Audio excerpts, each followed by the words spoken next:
ভারতের রাজনৈতিক ইতিহাসে নেহরুর পর টানা তৃতীয় দফা প্রধানমন্ত্রী হিসেবে দায়িত্ব নিতে যাচ্ছেন নরেন্দ্র মোদী। ভারতীয়দের একাংশের মতে মোদীর কট্টর হিন্দুত্ববাদী এজেন্ডা উস্কে দিয়েছে বিভক্তির রাজনীতি। তবে অনেকেই বলছেন তার শাসনামলে দ্রুত বৃদ্ধি পেয়েছে ভারতের অর্থনীতি।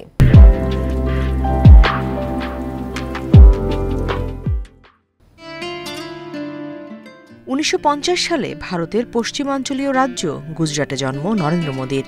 ১৯৭১ সালে বাংলাদেশের মুক্তিযুদ্ধের পর মাত্র ২১ বছর বয়সে বিজেপির আদর্শিক অভিভাবক আরএসএসে যোগ দেন তিনি।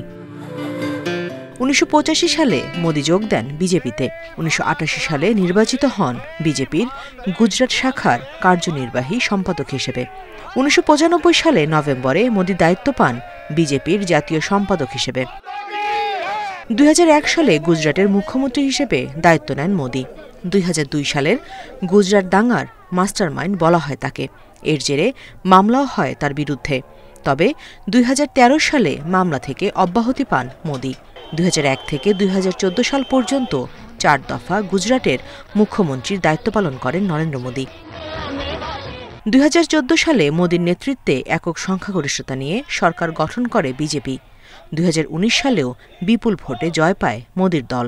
এবারের জয়ের মধ্য দিয়ে টানা তৃতীয় মেয়াদে সরকার গঠন করতে যাচ্ছেন নরেন্দ্র মোদী।